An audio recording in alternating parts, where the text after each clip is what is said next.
Hello my friends, welcome to my channel gardening at home. और आज मैं आप लोगों से शेयर करने वाली हूँ अपने बोगनवेलिया पे वर्क। देखिए, ये बिल्कुल जो मौसम होता है ना, हमारे फरवरी से लेके मार्च तक का, ये बहुत ही अच्छा मौसम होता है हमारे स्प्रिंग का। और इस समय हम अपने सारे ही विंटर प्लांट्स के साथ साथ अपने समर प्लांट्स को भी रेडी करते हैं। विंटर प्लांट्स तो हमारी ब्लूमिंग कर ही रहे हैं, साथ ही में हमें अपने समर प्लांट्स को भी एक न्यू एनर्जी देनी होती है, न्यू रिचार्ज करना पड़ता है, उनको उनकी प्रूनिंग करनी पड़ती है। तो आज मैं अपने बुगेनवेलिया पे ही वर्क कर रही हूँ। आप देख रहे हैं हमारे जो बुगेनवेलिया हैं काफ़ी बड़े बड़े कंटेनर में लगे हुए हैं। ये देखिए, एक मेरा ये पिंक कलर वाला प्लांट है, और इस वाले में देखिए ये हमारा वाइट कलर वाला है, और देखिए ये है हमारा, इसमें तो कोई फ्लावरिंग नहीं नज़र आ रही है। देखिए सारे फ्लावर्स इस समय ख़त्म हो गए हैं। और ये वाइट वाले में तो देखिए हमारी कितनी अच्छी फ्लावरिंग हो रही है, पर जो इसके प्लांट हैं ये कितने ज़्यादा लेगी हो गए हैं। तो बिल्कुल इस समय इनकी हाइट को भी हम मैनेज करेंगे। थोड़ा सा ये जो इसी तरीके से फैल गए हैं, उसको थोड़ा सा हम मैनेज करेंगे। और देखिए एक ये भी है हमारा प्लांट।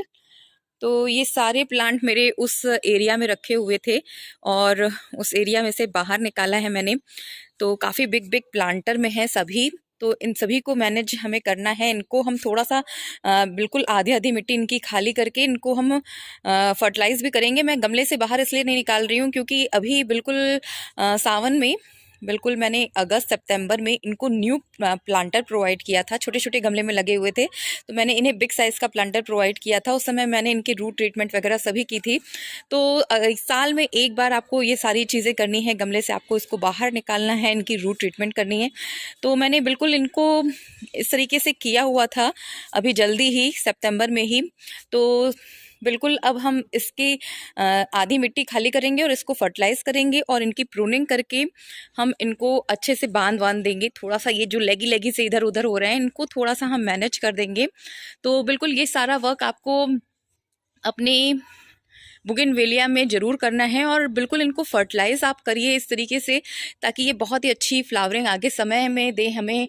बिल्कुल समर में हमें अच्छी फ्लावरिंग दे। और बिल्कुल अगर आप इस समय थोड़े से फूल के लालच में अगर बढ़ गए तो बिल्कुल भी आपको ये समर में अच्छी फ्लावरिंग नहीं देंगे। तो ये सब बिल्कुल भी मत देखिए कि इसमें अभी फ्लावरिंग हो रही है, कैसे कट आउट करूँ। बिल्कुल आप इनकी कटाई छटाई करना शुरू कर दीजिए। तो फ्रेंड्स, बिल्कुल जो शेप आपको देना है अपने बोगनवेलिया को आप इस समय दे सकते हैं, और बिल्कुल इनकी कटाई छटाई आप कर दीजिए अच्छे से।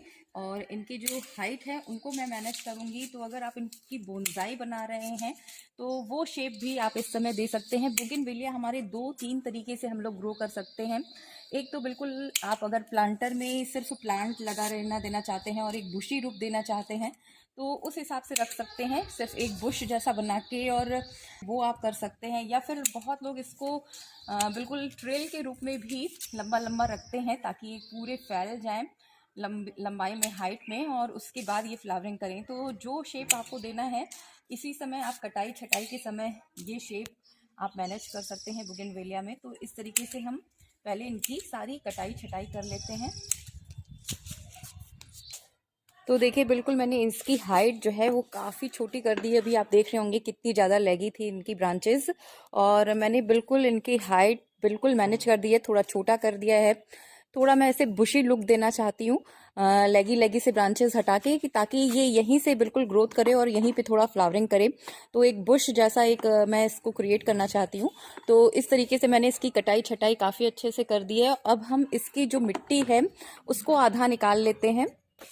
तो इसकी जो मिट्टी है उसको हम बिल्कुल निकाल रहे हैं, आधा आधा बिल्कुल इस तरीके से मिट्टी मैं इसके निकलवा ले रही हूँ। अगर आप बिल्कुल इसको अच्छे से रिचार्ज करना चाहते हैं तो इस प्लांट को आपको इस गमले से बाहर निकालना है और उसके बाद आपको फर्टिलाइज करना है। या फिर आप इस तरीके से भी कर सकते हैं कि चारों ओर से इसकी जो आधी आधी मिट्टी है वो हम निकाल लेंगे, और उसके बाद जो मैं फर्टिलाइज़र बता रही हूँ वो फर्टिलाइज़र अगर आप इसमें ऐड करते हैं तो आपका भी ये जो प्लांट है वो पूरा फूलों से ढक जाने वाला है। और ये देखिए, ये हमारी जो पिंक वाली वैरायटी है उसको भी मैंने बिल्कुल मैनेज कर दिया है, काफ़ी हाइट में छोटा कर दिया है, और यहाँ से मैं इसके सारे मिट्टी को बाहर निकलवा रही हूँ। और ये वाइट वाली वैरायटी है जिसको बिल्कुल मैंने इस तरीके से प्रून कर दिया है।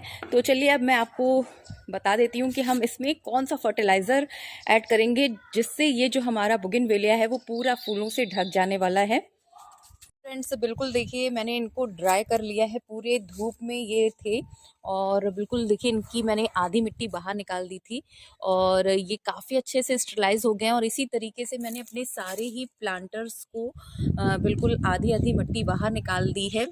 तो अब टाइम है इनको फर्टिलाइज करने का। तो देखिए यहाँ पे मैंने लिया हुआ है वर्मी कंपोस्ट और उसमें मैं ये एक बिल्कुल बड़ा गमला, इसमें काऊ डंक मैन्योर डाल रही हूँ, काफ़ी अच्छे से डिकम्पोज हुई खाद है।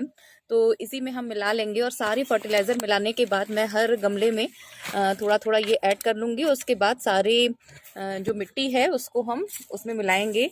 इसके बाद हम काऊ डंक मैन्योर डालने के बाद ये इसमें हम डालेंगे बोन मील, तो थोड़ी अच्छी खासी क्वांटिटी में। और साथ ही में इसमें मैं पोटाश ऐड कर रही हूँ जो बहुत ही अच्छा फ्लावरिंग देगा हमें।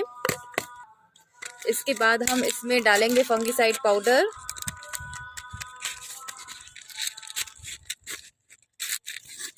और नीम की खली ताकि कोई भी फंगस ना लगे। और इसके बाद मैं इसमें डाल रही हूँ NPK। तो आप 19-19-19 या 20-20-20 जो भी आपके पास अवेलेबल हो वो इसमें दे दीजिए। के बाद मैं इसमें डाल रही हूँ, ये देखिए ये सरसों की खली का मैंने पाउडर बना के रखा है। और अब हम इन सब चीज़ों को अच्छे से मिक्स कर लेते हैं। ये हमारा फर्टिलाइज़र मिक्स रेडी हो गया है। अब हमको करना क्या है, जो ये हमने आधी मिट्टी निकाली थी अब इसके पूरे रिम एरिया में हमें ये फर्टिलाइज़र ऐड कर देना है। देखिए इस तरीके से लगभग 2 से 4 मुट्ठी मैं बिल्कुल इसमें ऐड कर रही हूँ। और इसको ऐड अच्छे से करने के बाद जो ये सॉइल हमने बाहर निकाली थी, देखिए धूप में अच्छे से ये भी स्टरलाइज हो गई है। पूरा दिन भर धूप में था और आजकल तो धूप भी काफ़ी अच्छी खासी होने लगी है। और इस तरीके से ये सॉइल हम अगेन इसी में ऊपर तक भर देंगे। और ये हमारा बुगिनविलिया हो गया फ्लावरिंग के लिए रेडी। और बिल्कुल ये आपको समर में बहुत ही अच्छी फ्लावरिंग देने वाला है। देखिए बिल्कुल मैंने इसमें कुछ केमिकल फर्टिलाइज़र भी ऐड किए हैं। तो ये जो मौसम होता है ना, इसीलिए अच्छा होता है फर्टिलाइज़र देने के लिए अपने सारे प्लांट्स की प्रूनिंग करने के लिए, क्योंकि इस समय हाँ प्रूनिंग करने पे हमारे प्लांट्स जलते भी नहीं हैं। और अगर आप इस तरीके से कुछ गर्म खाद देते हैं तो भी वो आपके प्लांट्स पे ज़्यादा इफ़ेक्ट नहीं करते, उनको डैमेज नहीं करते, ज़्यादा उन्हें गर्म करके जलाते नहीं हैं। तो बिल्कुल समर में हम लोग तो बहुत ज़्यादा गर्म खाद अपने सारे प्लांट्स में नहीं ऐड करते, पर ये मौसम बेस्ट है अपने बुगिनविलिया को रेडी करने के लिए। तो बिल्कुल आप लोग भी इसी तरीके से अपने बुगिनविलिया को रेडी करिए, भरपूर फ्लावरिंग पाइए अपने समर में। तो उम्मीद है फ्रेंड्स आप लोगों को मेरी ये वीडियो ज़रूर पसंद आई होगी और आप लोग भी अपने बुगिनविलिया को इसी तरीके से बिल्कुल रिचार्ज करेंगे। तो देखिए बिल्कुल मैं ये सारा प्रोसेस अपने सारे ही बुगिनविलिया पे कर रही हूँ। ये देखिए ये वाइट वाला। और बिल्कुल आप मन चाहा शेप दे सकते हैं इनको। अगर आपको लंबा रखना है, लेगी रखना है, तो आप उस तरीके से शेप भी दे सकते हैं। और बोनसाई अगर बनाना है तो आप वो कर सकते हैं। देखिए इसमें फर्टिलाइज़र देने के बाद मैंने इसमें मिट्टी पूरी भर दी है। अब हम इसमें दे देंगे वाटरिंग, पानी इसको दे देंगे अच्छे से। और बिल्कुल ये रेडी हो गया हमारे समर के लिए। तो चलिए फिर मिलूंगी फ्रेंड्स आप लोगों से नए वीडियो में नए टॉपिक के साथ। तब तक के लिए thanks for watching and happy gardening to all of you.